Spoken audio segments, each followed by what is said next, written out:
24 दिसंबर 1999 काठमांडू से दिल्ली आ रहे Indian airlines के विमान का आज अपहरण कर लिया गया है। Plane was carrying 11 crew members and 179 passengers.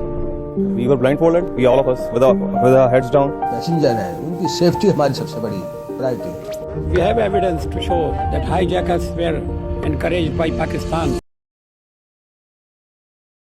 24 दिसंबर 1999 को इंडियन एयरलाइंस की फ्लाइट IC 814 ने काठमांडू से दिल्ली के लिए उड़ान भरी।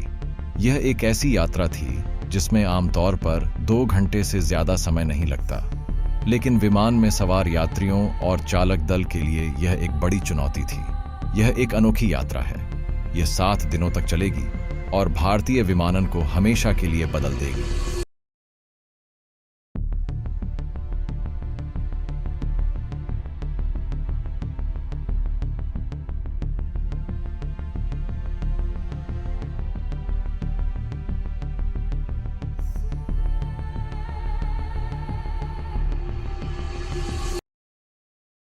पांच हथियारबंद और नकाबपोश अपहरणकर्ताओं ने विमान पर नियंत्रण कर लिया और उसे रास्ते से भटका दिया।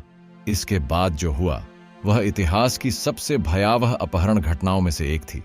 एक ऐसा दुःस्वप्न जिसे पूरे देश ने टीवी पर लाइव देखा।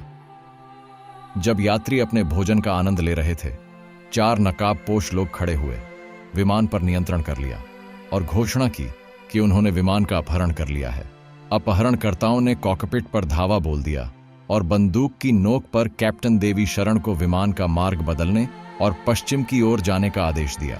अपहरणकर्ता पाकिस्तान की ओर जा रहे थे। अपहर्ताओं ने $200 मिलियन की फिरौती और भारतीय जेलों से कई आतंकवादियों की रिहाई की मांग की। उन्होंने यात्रियों को मारने की धमकी दी जब तक कि उनकी मांगें पूरी नहीं हुईं। पूरा देश बेचैन था, अपनी सांस रोककर टीवी स्क्रीन पर हो रही घटनाओं को देख रहा था। शाम 4:40 तक भारतीय अधिकारियों को अपहरण के बारे में पता चल गया था। हालांकि 1 घंटे बाद शाम 5:20 पर प्रधानमंत्री अटल बिहारी वाजपेयी को इसकी जानकारी दी गई। शाम 6:04 पर तक भारतीय वायु यातायात नियंत्रण ATC ने अपहृत विमान से संपर्क करने का प्रयास किया। कैप्टन देवी शरण ने ATC को सूचित किया कि विमान में ईंधन कम हो रहा है और उसे तुरंत उतरना होगा। अपहरणकर्ताओं ने लाहौर, पाकिस्तान में उतरने की मांग की, लेकिन पाकिस्तानी अधिकारियों ने अनुमति देने से इनकार कर दिया। दोनों तरफ निराशा बढ़ गई।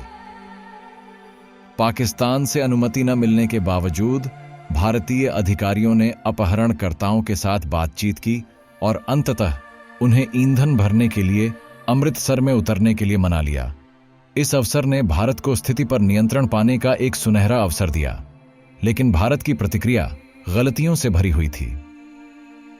पंजाब के पुलिस महानिदेशक सरबजीत सिंह को अपहरण की खबर 1 घंटे देरी से मिली समाचारों से। इस बीच अमृतसर में अधिकारियों ने विमान में ईंधन भरने में देरी करने की कोशिश की ताकि बचाव अभियान के लिए समय मिल सके, लेकिन संचार विफलताओं और खराब समन्वय ने मामले को और बदतर बना दिया। विमान में ईंधन भरने के कई असफल प्रयासों के बाद अपहरणकर्ता और अधिक हताश हो गए। उन्होंने एक यात्री सतनाम सिंह पर चाकू से हमला किया। अधिकारियों पर दबाव बढ़ गया, लेकिन कोई भी योजना काम नहीं कर रही थी। जब अपहरणकर्ता फिर से उड़ान भरने की तैयारी कर रहे थे, तो भारतीय सेना समय पर कार्रवाई करने में विफल रही। शाम 7:49 पर ईंधन टैंकर द्वारा उनका रास्ता रोके जाने के बावजूद विमान ने उड़ान भरी, जिससे दुर्घटना होने से बाल बच गई। राष्ट्रीय सुरक्षा गार्ड NSG के कमांडो बहुत देर से पहुंचे। एक बार फिर विमान हवा में था और पाकिस्तान की ओर वापस जा रहा था। पाकिस्तान ने लाहौर हवाई अड्डे पर सभी लाइटें बंद करके एक बार फिर विमान की लैंडिंग से इनकार कर दिया। अंतिम प्रयास में कैप्टन शरण को राजमार्ग पर उतरने के लिए मजबूर होना पड़ा, लेकिन पाकिस्तानी अधिकारियों ने उन्हें लाहौर में उतरने की अनुमति दे दी। विमान में ईंधन भरा गया और कमांडो ने उसे घेर लिया, लेकिन अपहरणकर्ता दृढ़ निश्चयी थे। लाहौर में अपहरणकर्ताओं के साथ बातचीत शुरू हुई। तालिबान ने मध्यस्थता की पेशकश की, लेकिन कोई प्रगति नहीं हुई। अपहरणकर्ताओं की मांगें और भी अधिक अपमानजनक होती गईं।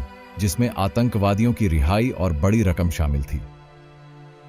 26 दिसंबर को विमान अफगानिस्तान के कंधार पहुंचा, जो तालिबान के नियंत्रण में था। वहां अपहरणकर्ता और यात्री अगले 6 दिनों तक फंसे रहे।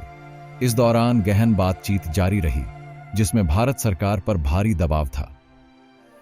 कई दिनों की बातचीत के बाद अपहरणकर्ताओं ने आखिरकार अपनी मांगें कम कर दी। भारतीय जेलों से 3 आतंकवादियों को रिहा किया जाना था। कड़े विरोध के बावजूद भारतीय सरकार अनिच्छा से सहमत हुई। 31 दिसंबर को रिहाई हुई और अपहरणकर्ताओं ने यात्रियों को मुक्त कर दिया।